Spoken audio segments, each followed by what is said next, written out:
Hello everyone, myself Vibhu. Today I'm going to discuss about some of the science related GK questions which basically appeared in previous year exams. Okay,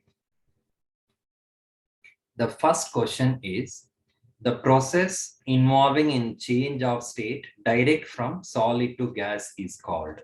Okay, option A melting, option B boiling, option C fusion, option D sublimation. Okay, so basically what is change of state? Okay, the matter is basically in the three forms. Okay, so that we will call it as a state of matter. Okay, first one is,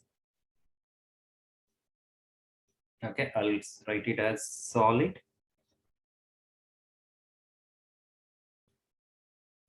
liquid.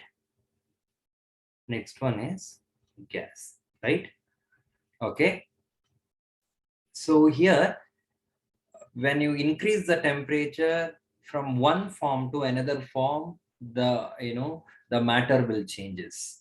Okay, so solid will change into liquid. If you furthermore increase the temperature, liquid will changes into gaseous form. Let me tell you one example. When you take the ice cubes from the refrigerator, if you keep it outside for some time, because of the temperature, it will changes into the liquid form. Okay, so here the conversion of or change of solid into liquid is called as melting.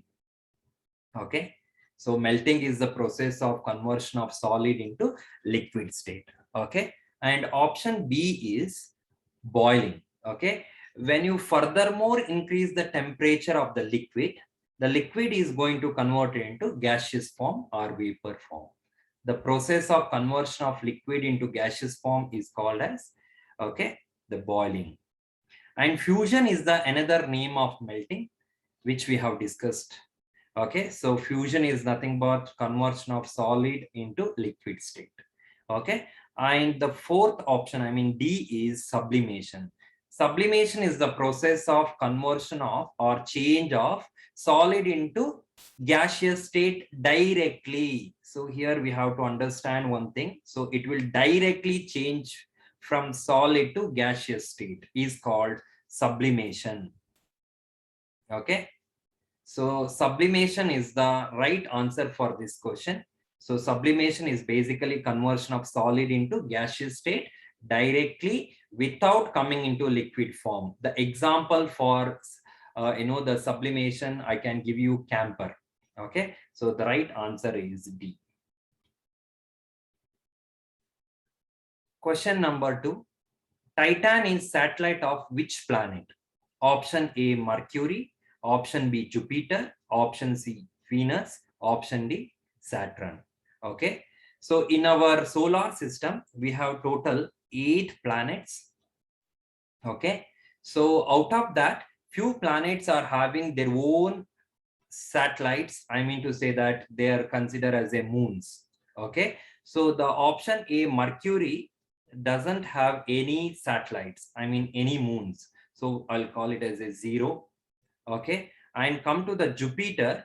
Jupiter is having 79 satellites.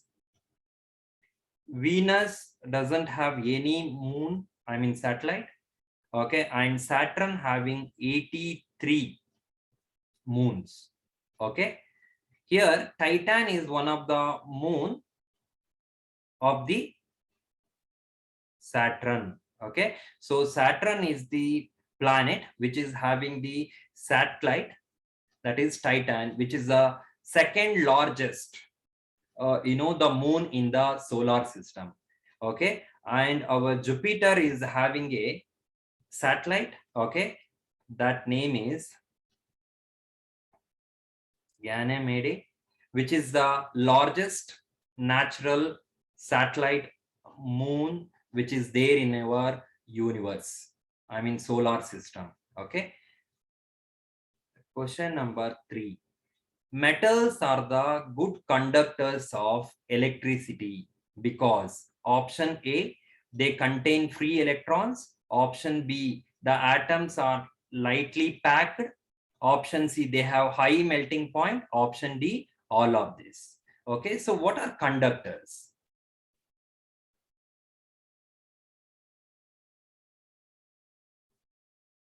Okay, conductors.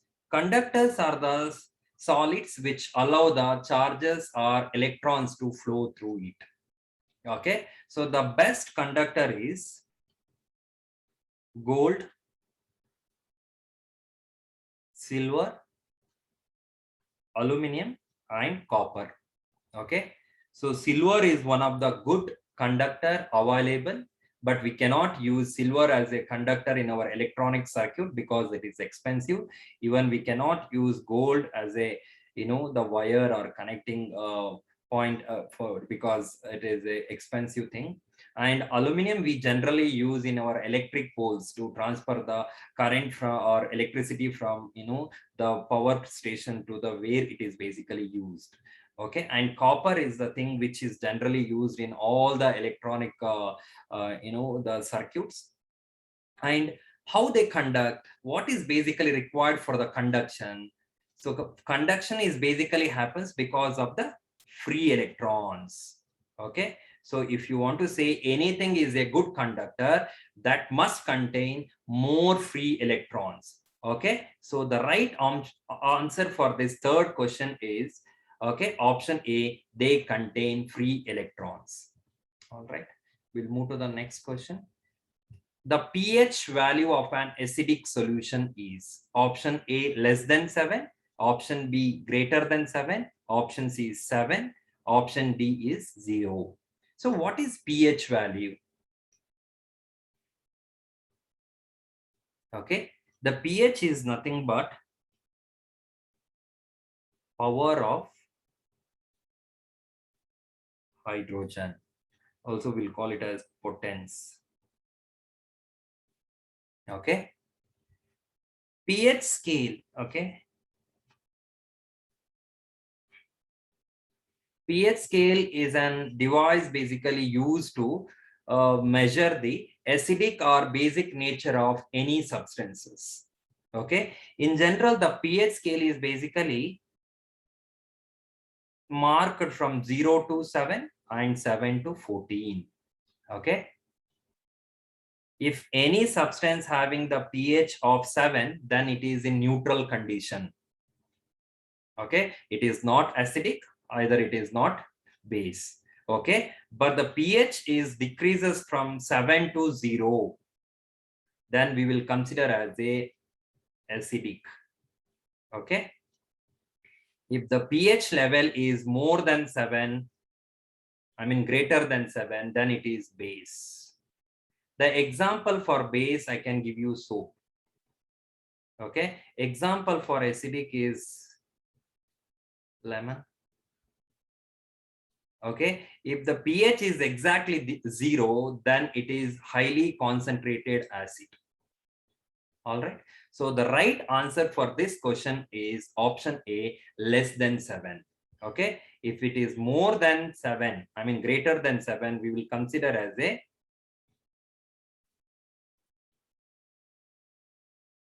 base.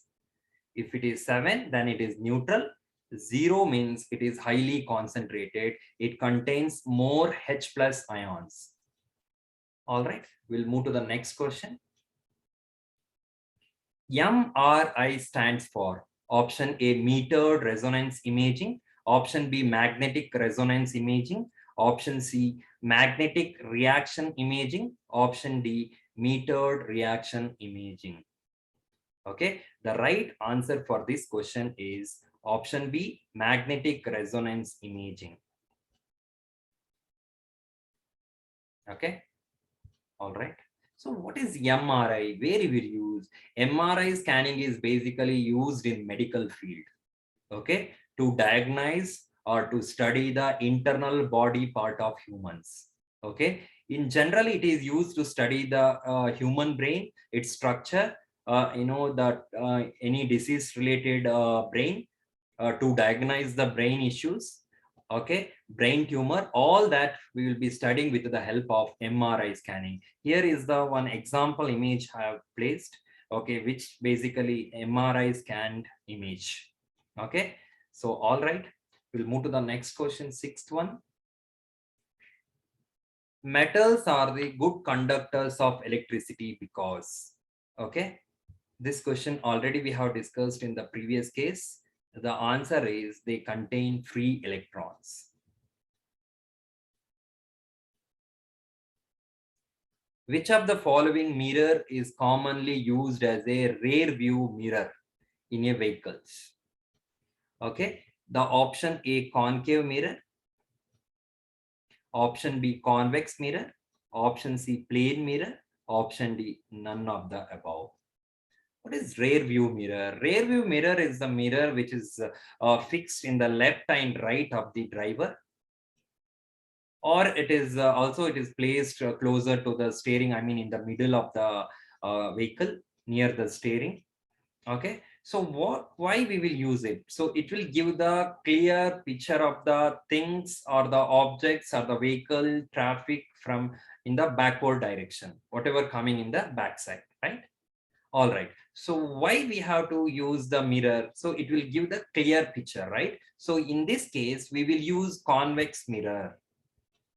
So option B is the right answer for this. Convex mirror will give you the wider range of the view of the traffic. And where we will use concave mirror? Concave mirror is used in torch lights, headlights, searching lights. Okay, then it is used by dentist. Okay, so also it is used in the solar system like solar cooker. Okay, and plane mirror, it is used as a dressing mirror. Okay, all right, so the right answer is option B, convex mirror.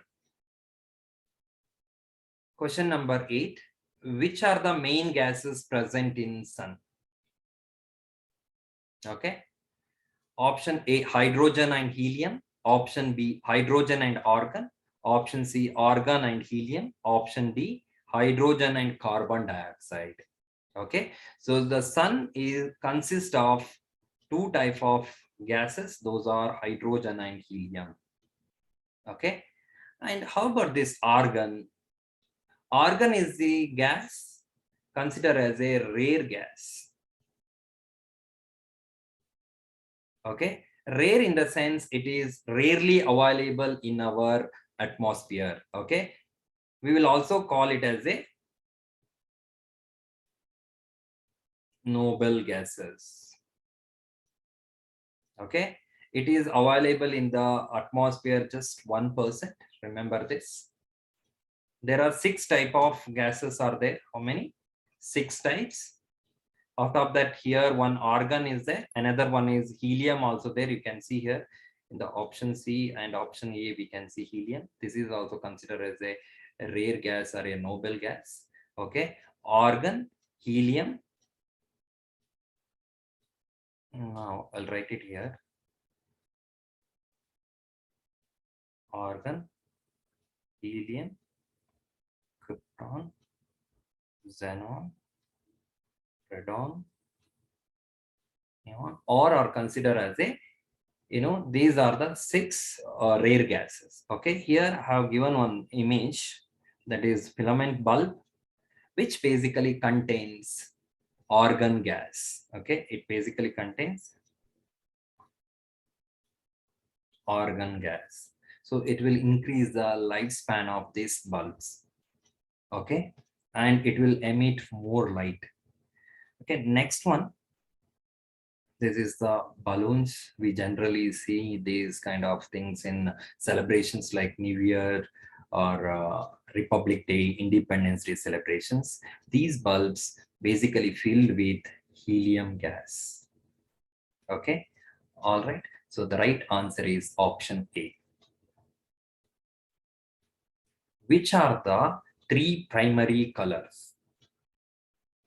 Okay, so option A, red, yellow, blue. Option B, black, white, gray. Option C, yellow, green, blue. Option D, white, red, and green.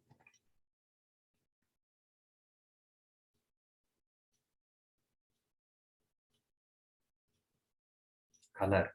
Okay. The basic color means from that we can get or derive the rest of the colors. So the right answer for this question is red, yellow, and blue. Option A is the right answer. Next, 10th question. The blue color of the sky is the consequence of option A, reflection, option B, refraction, option C, scattering, option D, dispersion. So what is reflection? Reflection is the process of, if I say that,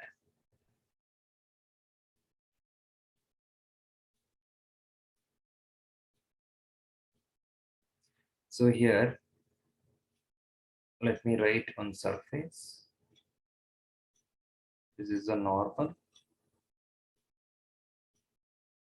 This is the incident light ray. Okay, all right. This is the angle of incidence. This is the, I'll call it as a I and I'll call it as a R. And this line is considered as a normal. And this is the point. I'll call it as a O. This is, let me say that that's a mirror. When the light falls on the mirror, it will bounce back to the same medium. Okay, that is called reflection. Okay, then what is refraction? Refraction is the phenomenon or the process where the light will changes its path while traveling from one media to another media. Let me say that when the light passes via water, it will changes its path. It will not go in the straight path. In general, light will always travels in the straight path. But when light travels from one media to another media, there will be a change in the path of the light. That is called refraction of light. Clear? And next, option C is scattering. Okay. Scattering is the process or phenomenon when the light passes through the atmosphere. I mean to say, white light passes through the atmosphere. It will encounter with many atmospheric particles, water droplets, dust particles, and many other. So it is going to split. The splitting of the light is called scattering. Okay. So while scattering, basically white light is made up of 7 colors. Out of the 7, the blue light, the blue color scatters more. Okay. So, and it will dominate the rest of the colors. So where entire sky looks bluish in color. Okay. So the right answer for this question is scattering of light. So blue color scatters the more. Okay. Next, option D is dispersion. Okay, dispersion is the process or phenomenon when light passes through prism or any optical media, it is going to split up into its 7 constituent colors. Okay, so the right answer for this question is option C. And you can see here the image which I have used. Okay, this can be visible in the noon time, in the daytime where the clear sky is available. All right, we'll move to the next question. A diode operating as a rectifier converts. Okay, option A, direct current to alternating current. Option B, varying DC into constant DC. Option C, high voltage into low voltage and vice versa. Option D, alternating current into direct current. Okay, the right answer for this question is option D. It will convert AC to DC current, alternating current into direct current. What are rectifiers? Okay, rectifiers are rectifiers are the devices which basically converts AC current into DC current. It is very important for all the electronic devices because all the electronic devices basically work with the direct current. All right, we'll move to the next question. The major constituents of the air is option A, nitrogen, option B, carbon dioxide, option C, oxygen, option D, hydrogen. Out of 100% of atmospheric air, okay, the 78% is filled with nitrogen. Okay, another 21% with oxygen. So another 1% is rare gases. and other gases. So the right answer for this question is nitrogen. Nitrogen is the major constituent of the atmospheric air. Okay, all right. In human, each kidney has a large number of, here, large number of filtration unit called. Option A, neuron. Option B, option A, neutron. Option B, neuron. Option C, nephron. Option D, none of this. Okay, so kidney is one of the most important organ of our body. Okay, so it basically do the filtration work. Its function is filtration. Okay, to do the filtration, it required some units. Okay, so that is done by nephrons. Okay, nephrons are called filtration units of our kidney. Okay, in our kidney, it is almost 10 lakh nephrons are there. They continuously, they will be filtering the things which are coming into this, and unwanted things will be sent out of the body. Okay, so what are option A, the neutron? Okay, neutron is the one of the particle which is there in the atom. Okay, atom is the most fundamental basic unit of any matter. Okay, this room is filled with air. That air is basically made up of atoms. Inside the atom, if you say that, okay, if you say that,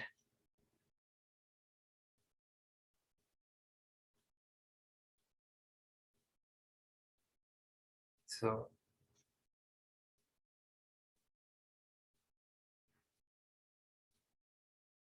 okay, inside the atom, proton is there and neutron is there. Neutrons are neutral in charge. Okay, and protons are positively charged bodies. Remember this. Okay, neutrons are there inside the nucleus of an atom. So what is atom? Atoms are basic fundamental unit of any matter. Okay, next one is neuron. Neuron is one of the most important and essential part of our body. Okay, our brain functions with the help of neurons. Neurons basically sends or receives messages, informations to the brain. It will send the information to the brain, and it will send out the information to other body parts. So entire body is working because of these neurons. Okay, and option C is nephron, which is, again I'm telling, basic filtration units of our kidney. The mineral containing both magnesium and calcium is, okay, so option A, magnesite. Option B, calcite. Option C is carnallite. Option D, dolomite. Okay, right answer for this question is option D. Dolomite is the ore of magnesium and calcium, where we can extract calcium and magnesium from dolomite. So here I have posted one image. It is the basic image of the dolomite. All right. Okay, where dolomite is used? Dolomite is used as the ornament and stylish stones in the parks. We can see in the park and all, or in the aquarium. Sometimes we will use dolomite stones. Okay, all right. And thanks for watching. Kindly subscribe and support my classes. I'll be updating in my future videos, further more questions which will be useful for your competitive exams. Thank you.